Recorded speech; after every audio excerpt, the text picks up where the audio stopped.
What's up mga ka-technician? Nagbabalik ang DIY Pinoy Technician. Sa mga hindi pa nag-subscribe guys, subscribe na kayo. Click ang notification bell button, click notification nyo rin ang mga videos. So yun guys, magre-review tayo ng iMu Cruiser Dual Outdoor Smart Security Camera. So ayan siya guys. So nakalagay dito is 10 MP or 10 megapixel. Pero guys, ito po ay 5 megapixel. Tapos yung isa is 5 megapixel. So tanggalin natin to guys. So kasi nakadikit lang siya dito guys, ayan o.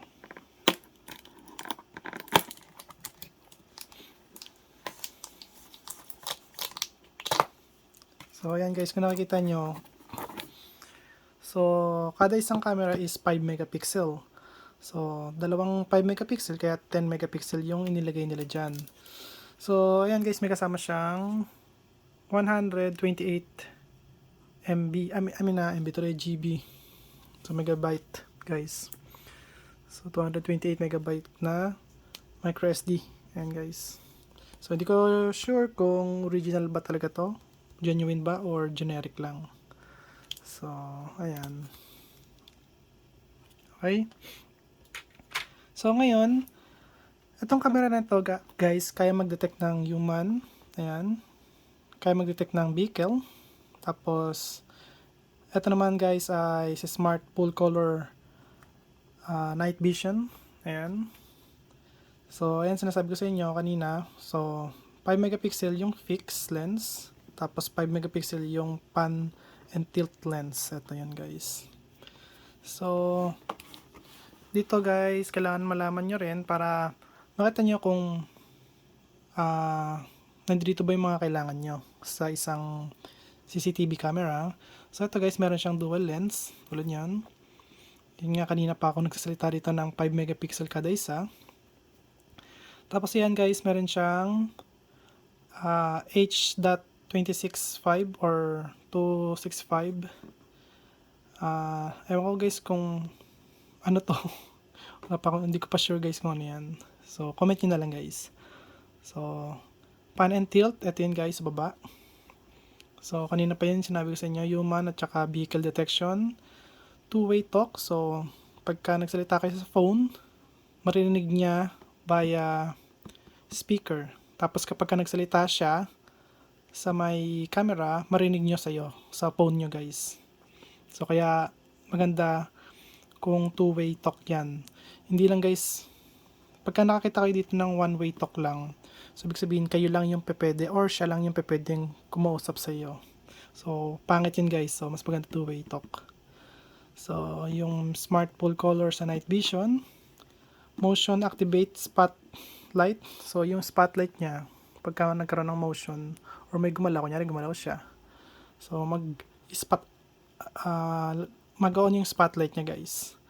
So pwede siyang i-connect sa Wi-Fi at saka sa UTP cable or naka-wired.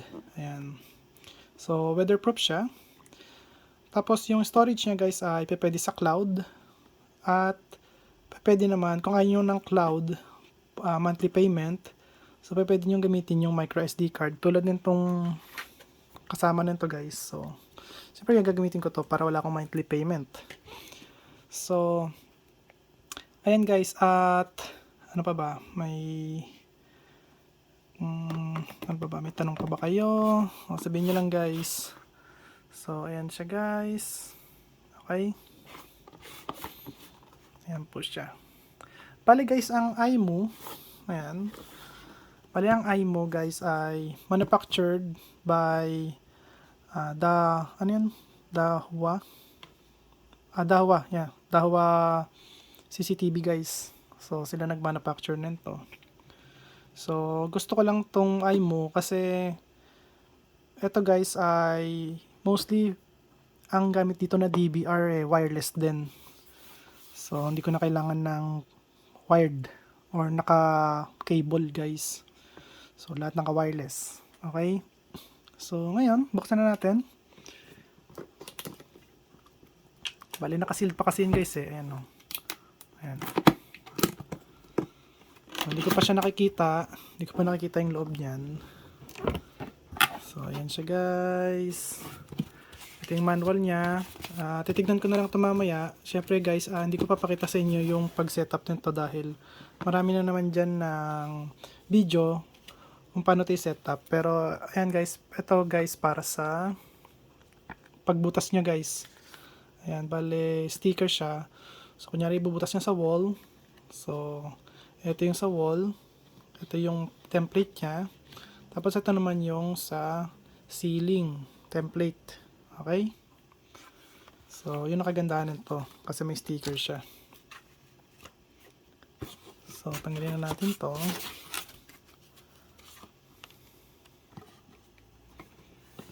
Ito na mismo yung ano niya, oh. Yung camera niya, guys.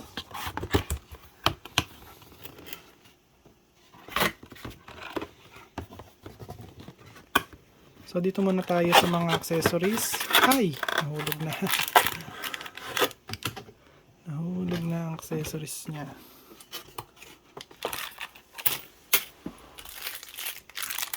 So, ito guys, meron siyang tox at saka screw sa installation. Ito, meron din siyang waterproof na coupling para sa UTP cable guys. Okay. Tapos dito meron siyang power supply. So, ang power supply niya guys ay 12 volts 1 amp lang. Ayan. So, weird. 1 amp lang yung ano niya. So, for me guys, ayoko nang mababa yung amperes niya eh. So, tataasan ko to kasi dadating ang panahon na kakainin niya yung buong 1 amp na yan. Yung 12 volts 1 amp na yan guys. Pero pwede siya sa 100 to 240 volts AC guys. Ayan. So, basta papalitan ko tong power supply niya guys. Kasi mahirap na yung kulang sa supply. Ang sisirain niya kasi guys yung micro SD card na ikinabit. So, paano kung nagkabit kayo ng mas mataas dun sa kunyari nagkabit kayo ng 128 gig. Kasi yun ang pinakamataas alam ko eh. Na compatible sa ganito. So, kunyari ganoon, kinabit nyo yun, edi ang mangyari doon, baka masira ng power supply lang dahil kulang yung supply guys. Oops. Okay, wala na ba rito? Wala na guys. Wala na at ayan lang. So ito yung camera niya. So ayan. Maganda siya guys kasi pwede nyong ano to, wait lang. Ibaba natin yung ano natin para hindi tayo hirap. Ayan. So pwedeng nakataas ng konti. Pwedeng naka-straight, pwedeng nakababa. Ayan o. Galing guys. Ganda nito. Ganda ng eye mo. Ayan. So, bali guys, di ko to i-tear down kasi wala pa sa ano ko yun guys. Wala pa sa idea ko na tear down to. Pero kung pipilitin nyo na i-tear down ko to, so next video na yan guys. So, ayan. So, eto nga pala guys yung lalagyanan ng SD card. So, tatanggalin nyo to. Kailangan nyo pa syempre ng screwdriver or screw pili pala. Tapos, ito rin yung reset nya guys. Ayan. Okay.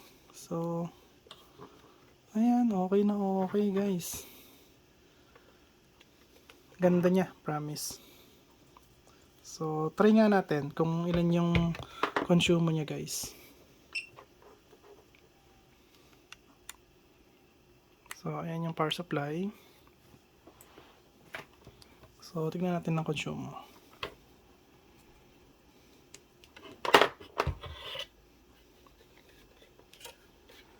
Power on. So, wala So, gawin natin ay bend natin to guys.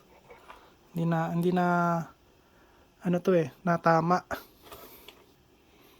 So, bend lang natin ng konti. Yung tumama lang guys, kahit konti. Ayan o. Kita nyo, nakabend na siya sa baba.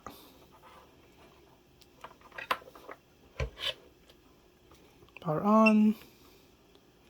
So, ayan guys, consumer niya ay 0.8 watts. Ayan o. 0.8 watts lang guys yung consumer niya. Ayan. So, at least nakikita nyo. So, wait lang natin konti kasi gagalaw yan guys Ayan na, gumalaw na.